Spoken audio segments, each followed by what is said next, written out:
ngasih tahu info kan itu betul. bener-bener bergeser banget maknanya jadinya. Benar. Jadi seolah-olah orang jadi takut ngomongin agama kan. Iya. Padahal menurutku agama itu ya perbincangan biasa seperti orang bincangin yang lain gitu maksudnya. Iya. Sebenarnya Sesederhana itu. kalau mau ada yang mau diambil dari agama tuh kayak agama harusnya jadi pedoman untuk manusia bisa lebih bermanfaat untuk manusia lain. Iya. Kayak gitu. Adalah Itu respons, paling pragmatis. cara respons.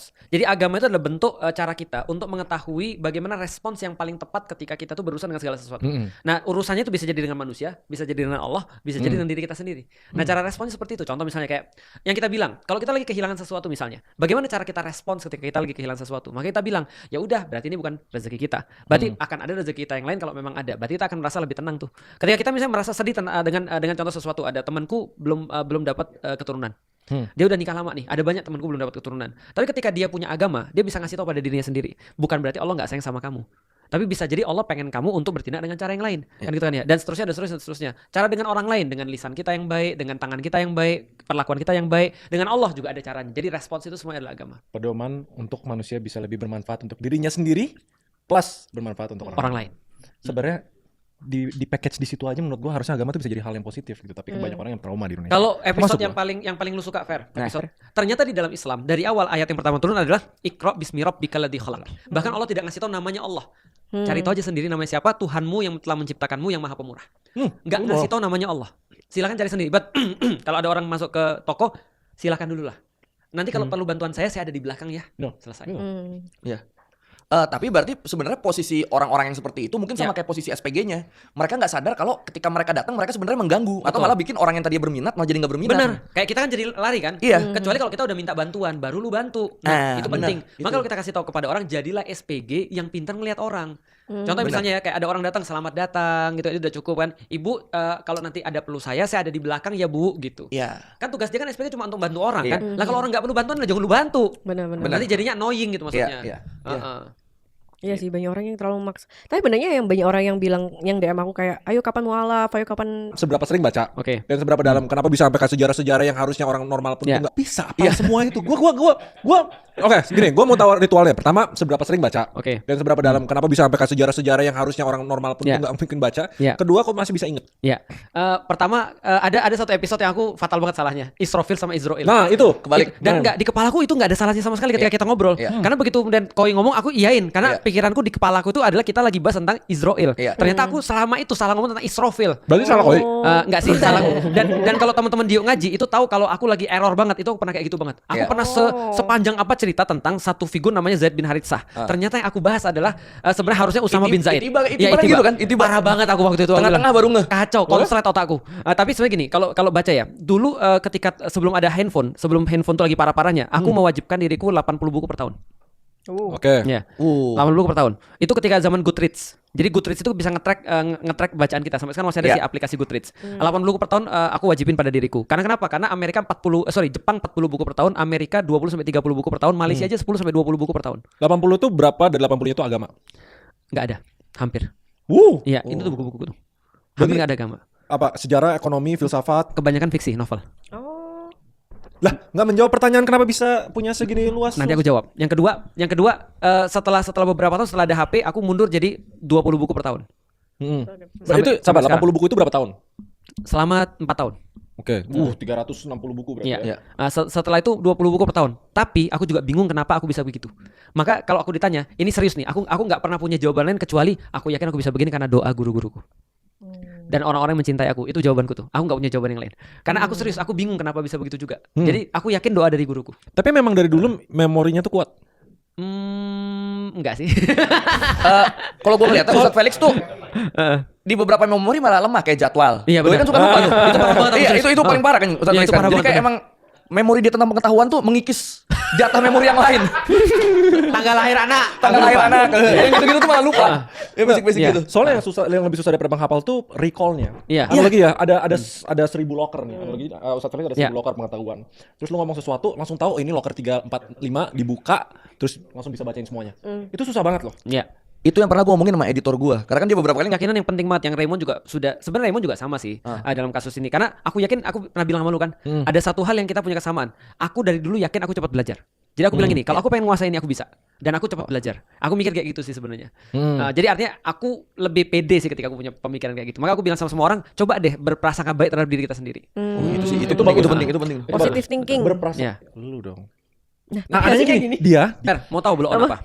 Apa? Blow on itu bodoh. Iya, Dalam iya. Islam, definisi bodoh tahu apa? Apa? Definisi bodoh itu menolak kebenaran. Sederhana tuh. Oh. Jadi dia nolak, dia contoh ya, 2 tambah 2 sama dengan 4, gua gak percaya. Nah itu blow on tuh. Nah. Itu bukan kritis. Bukan, itu blow on. Kan hasilnya pasti. Kritis itu di tempat yang lain. Iya. Lo Nah mungkin kalau polos, polos itu dia nggak nyangka bahwasanya orang tuh berbuat buruk ke dia. Dia tuh nggak nyangka bahwasanya dia tuh lagi misalnya dimainin gitu misalnya. Dia nggak nyangka itu polos dan senantiasa dia nganggap orang lain tuh baik. Iya, Nah iya, iya. kadang-kadang orang-orang ngeliat orang polos sebagai blow on.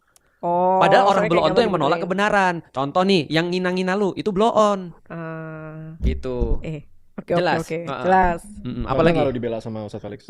Bangga nggak dibela sama Ustaz Felix? Tuh dengerin Ustadz. Gini aja gue lu bilang dengerin ustaz. Oh, Idul bahasa itu artinya hari Arabnya. raya. Fitri itu artinya berbuka. Hari raya berbuka. Makanya kita makan-makan terus nih. Jadi karena di Idul Fitri kita harus berbuka terus gitu maksudnya. Hari raya berbuka, hari raya makan-makan lah kira-kira begitu. Tapi ada nggak konsep Lebaran yang mayoritas orang yang awam nggak tahu asal usulnya? Kayak apa itu Lebaran, mulainya pas kapan, terus kayak nilai-nilainya apa, kenapa kita ngelakuin takbiran gitu loh. Terus misalnya kayak jin-jinnya di mana, dia suka tuh ya kayak gitu. Nah, kalau itu sih nggak ada ya. Karena Idul Fitri itu kita bertakbir karena kita harus membesarkan nama Allah. Jadi Allah bilang di dalam Al-Qur'an setelah kalian berpuasa 30 hari atau 29 hari setelah bulan Ramadan ini, besarkanlah nama Allah. Nah, setelah itu maka kita bertakbir, membesarkan nama Allah ketika di hari raya. Dan di hari raya itu fitr artinya makan-makan karena setelah sebulan imsak atau menahan. Nah, jadi fitr itu berbuka. Fatroh itu artinya buka. Itu artinya. Ya, dia lagi makan soalnya. Tapi nggak ada kayak Nah, yang diganti itu menurut para ulama itu adalah dombanya yang dipersembahkan sama Habil. Abel and Cain pernah dengar? Kain dan Habel. Nah, Ya. Cain dan Abel udah pernah dengar? Ngapain mereka? Dia yang iri-irian kan? Iri-irian. Iya. Yang siapa yang iri? Kain. Cain iri Iri sama sama Abel. Habel. Karena kenapa? Ini Bisa pelajaran nggak nih. pertanyaannya sampai di sini aja? Oke. Kayak aku udah berhasil jawab Aku nih. jelasin ya. Cain kalau di dalam Islam namanya Qabil. Qabil. Kalau Abel Habil. Nah jadi Qabil ini disuruh sama Habil mempersembahkan sesuatu yang terbaik pada Allah. Karena Qabil ini seorang petani, maka dia mempersembahkan hasil pertanian. Tapi dia mempersembahkan hasil pertanian yang dioplos. Jadi gandumnya dioplos. Oke. Jadi bukan Pertamina ya. Jadi dia dioplos ini dijadiin yang bagus sama yang jelek dioplos, dijadiin persembahan. Sedangkan Habil itu seorang peternak. Dia mempersembahkan ternaknya yang paling bagus, domba atau gibas yang paling bagus untuk dipersembahkan pada Allah. Nah, gibas ini yang Allah turunkan untuk kemudian menggantikan Nabi Ismail kalau di dalam Islam. oh nyambung ceritanya. Dan lucunya apa? Lihat ya. Lihat yang pertama kali. Yang pertama kali adalah iri-irian kan, hasad. Kain atau Qabil itu dinikahkan sama saudaranya Habil yang nggak terlalu cakep bagi dia. Sedangkan saudarinya dia dinikahkan sama Habil. Habil dapat yang cakep. Dia maunya adalah itu harusnya. Dia harus merasa iri. Perihal Jadi cewek sebelum dong. ada persembahan itu dia udah iri. Tapi itu saudara dia kan? tadi? Saudara dia. Oke. Waktu dulu masih boleh disiram. Iya, iya, iya. Nah, setelah terus kemudian dia dinikahkan, dia bilang itu harusnya jadi istriku karena dia lebih cakep gitu kan. Iya. Nah, itu dari situ muncul hasadnya, bukan dari persembahan. Nah, setelah terus kemudian muncul persembahan itu, akhirnya dia bunuh adiknya sendiri. Lalu kemudian setelah itu ceritanya berlangsung, domba itu diangkat oleh Allah, diambil oleh Allah dan kemudian diturunkan untuk Ismail dan disembelih. Tahu nggak artinya apa? Artinya yang disembelih itu adalah sifat hasad termasuk. Yang ada di zamannya. Oh, jadi zamannya itu Qabil. Simbolisnya itu ya filosofi. sifatnya. Nah, beda dengan Idul Fitri. Idul Fitri nggak ada gitu karena Idul Fitri simply adalah kemenangan orang setelah 30 hari berpuasa. Oh, cuma menang Ya, doang. 30 hari berpuasa. Tapi lo kemudian ngerti cerita menang, tadi? lalu kemudian buka puasa. Kan pada hari itu. Oh, Nah, iya. jadi Idul Fitri karena sudah kemenangan kita itu. Nah, pertanyaannya menang atas apa? Menang melawan hawa nafsu. Nah, hawa nafsu apa? Ketika kita menahan hal-hal yang justru Allah halalkan di bulan itu, kita justru kemudian nggak mau makan. Ya. Karena Allah nyuruh kita untuk nggak boleh makan, nggak boleh berhubungan sama istri dan segala macam. Nah, artinya kalau itu aja bisa, apalagi bulan-bulan yang lain. Oh. Lantas perubahan culture-nya itu Dalam bahasa Arab. Ini kembali. Jadi mereka mau maksain minal aidin dari kembali wal faizin menuju kemenangan. Jadi hari kembali menuju kemenangan. Agak aneh sih karena Minal Aidin itu berarti di negara lain Arab tidak nggak ada yang make ya? Cuma ada di Indonesia minal aidin wal faizin. Nah ini fun fact yang gue baru tahu nih. Iya, mohon maaf lahir dan Menurut gue lebih make sense. Kalau dijelasin secara sejarahnya, ya, Heeh. Idul Adha harusnya, kalau menurut gue, dirayain tuh lebih lebih besar. daripada Idul Fitri. Iya, Karena udah ada maknanya kan. betul. Kalau Dan yang makanannya banyak karena nyembelih kan. kambing tapi ya. Party kan Berarti cuma Indonesia yang lebarannya di Idul Fitri yang lebih. sama Malaysia setauku. Oh. Yang lainnya Idul Adha semua. Di Turki Idul Adha lebih besar. Karena sebenarnya kalau Idul Fitri itu bayangin ya, selama sebulan kita benar-benar nahan, tiba-tiba harus kemudian bikin kayak party gitu. Aneh rasanya. Karena kita kan merasa sedih kan ditinggal Ramadan kan. Iya, iya, Nah, iya. tiba-tiba terus kemudian kita disuruh senang, iya memang Allah nyuruh kita senang, tapi sampai sebesar itu enggak. Karena orang sebenarnya sudah harus fokus ke Ramadan. Cuma di Indonesia kan ada tradisi liburan Idul Fitri atau Lebaran sehingga liburannya panjang sehingga ini jadi spesial banget. Tapi masalahnya adalah ketika ini dispesialkan orang-orang di malam-malam terakhir kemarin itu nggak fokus ketika untuk Ramadan. Iya. Gue masih oke, ini mungkin netizen ada yang lebih pintar tentang kenapa dan silsilahnya asal-usul mohon maaf lahirin batin. Iya. Karena akhirnya kita tanya Ustadz Feliks juga belum tahu ini jawaban. Sebenarnya Iya, bukti dari tradisi mana. aja. Basically tradisi doang. Tradisi doang. Karena kita perlu simbol kadang-kadang. Sama kayak kita bahas tentang kuburan, inget gak? Jadi di orang Indonesia tuh sebelum Ramadan dia pergi untuk nyekar. Ya. Nah nyekar. Nah menurutku itu adalah budaya karena kita perlu simbolisme aja untuk mengingatkan kita kapan kita perlu untuk pergi ke kuburan kalau misalnya nggak sempat-sempat. Maka sebelum Ramadan, yuk pergi ke kuburan yuk dan maaf-maafan sebelum Ramadan untuk menjalani bulan Ramadan lebih bagus. Nah setelah Ramadan maaf-maafan lagi. Jadi Indonesia itu kalau ada sesuatu yang lagi benar-benar kayak memorable atau momentum, maka dia pasti maaf-maafan. Dan kenapa maaf-maafan Iya, itu dari simbolisnya tuh Indonesia? selalu Maaf-maafan. maaf-maafan loh Iya. Indonesia tuh. Tapi Mohon maaf mungkin ya, mohon maaf ya. soalnya sifat orang Indo nggak enakan gitu nggak sih? Iya. Benar, sebenarnya kan Betul. ya, orang Kulturnya luar kalau ke kan. Indonesia kan selalu Iya. merasa kayak "Ih, kok Dan orang mereka sini?" mereka meyakini ini dalilnya. Kalau ini dalil agama, Ramadan itu bulan membakar dosa. Romat artinya panas. Artinya di bulan Ramadan ini dosa-dosa banyak hilang, kebakar. Maka mereka nggak mau untuk nambah lagi, maka mohon maaf. Oh, jadi maksudnya setelah Iya, itu masuk tuh. setelah bulan puasa itu banyak dosa yang hangus. Iya, di 10 hari terakhir kemarin Baru. Allah itu benar-benar ngampunin dosa banyak orang. Oh, jadi bener-bener kayak ngampuni. lahir baru lagi. Iya, setiap malam, literally setiap malam di 10 malam yang terakhir bulan Ramadan, kita doanya gini. Kemarin kan Allahumma innaka afun karim tuhibbul afwa fa'fu anna. Itu langsung diajari oleh Rasulullah.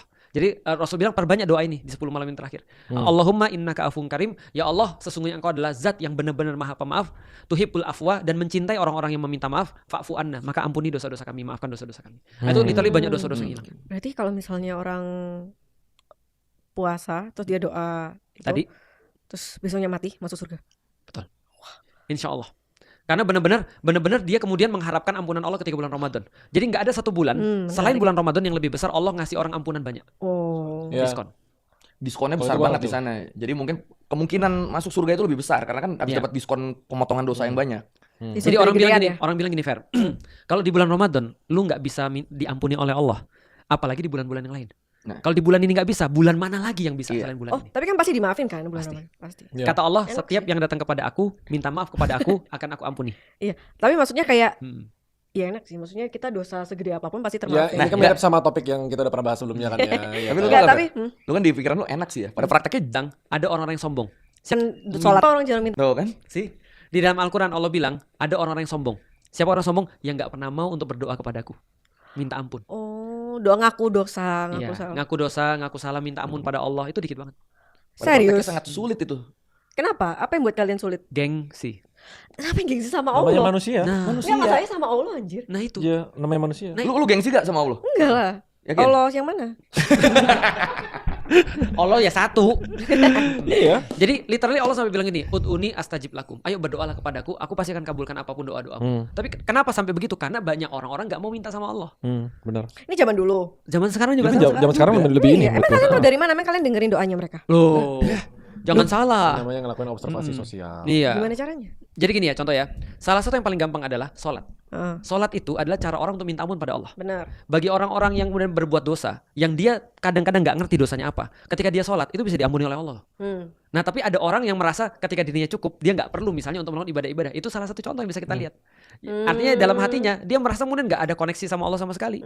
Simpel lagi aja menurutku di dunia yang lebih banyak orang yang ngerasa oh ini gara-gara gua atau oh ini gara-gara Tuhan. Betul. Lebih banyak mana? Kalau orang yang taat agama gara-gara Tuhan. Tapi lebih banyak mana? Lebih banyak Lebih mana? mana? Kayak yang nggak taat ya. Nah, Even taat pun masih banyak yang ini tetap karena usaha gua. betul. Tapi mungkin gini sih Ustadz. Tapi lebih banyak mana? Lebih banyak Lebih mana? mana? Kayak yang nggak taat ya. Nah, Even taat pun masih banyak yang ini tetap karena usaha gua. betul. Tapi mungkin gini sih Ustadz. Hmm. Tapi ini teoriku doang ya. Oke, Mungkin kayak sholat capek mungkin ya, mager. betul. Tapi Gitu. tapi kalau lo perlu Iya. Mungkin tapi kalau misalnya Kristen kan gampang. maksudnya kayak ya lebih mudah kayak tinggal Iya, doa tinggal gini. kayak kita saya ampun. Makanya aku merasa kaget. Soalnya di rata-rata susah diucapin Betul. benernya. Kalau menurutku. Untuk berdoa kan? Iya, untuk berdoa. Tapi ternyata Mungkin- banyak manusia nggak mengucapkan Nah, itu. apakah karena mager ya? Coba simpelnya gini. Untuk berdoa enggak lah, karena doa dan sholat itu kan ada dua poin yang berbeda juga sebenarnya. Salat itu Sholat kan ada kewajiban nih. Ya. Di sela-sela sholat lu bisa berdoa, tapi doa yang lain pun tuh jarang dilakukan. Ya maksudnya sholat. Gini Ya aja. maksudnya Ustadz itu doa atau salat? Dua-duanya. Dua-duanya. Jadi contoh. Tapi ini dua hal yang berbeda dan Iya. dua-duanya tuh Oh. kasusnya tapi sama. Oke. Simpelnya gini. Lo kerja tiap hari kan? Karena lo butuh duit kan? Lo butuh pengampunan gak? Pengampunan, maksudnya pengampunan apa? Tuhan. Tuhan, lo ngerasa butuh pengampunan Tuhan gak? Iya betul. Lo doa tiap hari gak? Dalam hati ya. Itu mencurigakan itu. Nggak, tapi aku memang selalu merasa berdosa sih. Aku nggak pernah sekalipun ngerasa diriku kayak nggak salah apa-apa dan lain-lain gitu. Bagus. Karena pasti kayak nggak. Mayoritas orang, soalnya nggak make percaya sama sense. gue mayoritas orang gak kayak lo. Oh Iya. Itulah Benar kenapa banget. Allah suruh, karena enggak semua orang sadar itu. Iya, Artinya iya, enggak betul. semua orang sadar bahwasanya dia tuh punya dosa atau dia perlu meminta pada Allah agar dia itu diampuni. Bahkan mungkin dia enggak merasa Allah itu ada di dalam hidup dia. Iya. Nah itu mungkin kalau itu jadi ateis bukan? Nggak, Bisa jadi. tetap lo ada momen-momen dimana kayak percaya Tuhan. Tapi kayak, oh gue punya apa yang gue punya Iya, sekarang. tapi nggak ke-connect. Berkat gua nih. Nggak ada Simpel kesebut gitu. Allahnya tuh. Sombong ya. Ini karena gue berhasil, karena gue pintar. Iya. Udah Lupa ngerti? sama Udah Allahnya. ngerti? Kita mau masuk ke topik terakhir. Giliran susah ntar baru inget tuh mau. Benar. Giliran susah Tapi baru mau mohon. aku juga dalam hal itu aku relate sih. Aku relate juga karena gini, aku aja ya. Maksud aku bukan berbangga dengan aku sudah punya ilmu atau bukannya, tapi maksudnya gini, aku pengen ngasih tau orang. Aku ngajarin Islam ke orang lain. Tapi aku merasa aku nyata betul antara doaku ketika aku lagi sulit dengan aku ketika merasa nggak terlalu sulit. Ya itu pengaruh sih. Ngaruh, Bahkan emang sampai, ada. bahkan sampai levelku. Iya. Paham gak sih maksudnya? Aku masih mengaku itu. Jadi aku benar-benar ketika lagi sulit, aku benar-benar doanya benar-benar sepenuh hati. Gitu loh. Tidak seperti ketika kita nggak merasa ada yang sulit atau kayak sesuatu yang urgent gitu maksudnya. Iya, maksudnya itu. Topik terakhir siapa? Apa? Goodbye, escape. Oh ya. Yes. Dia senang.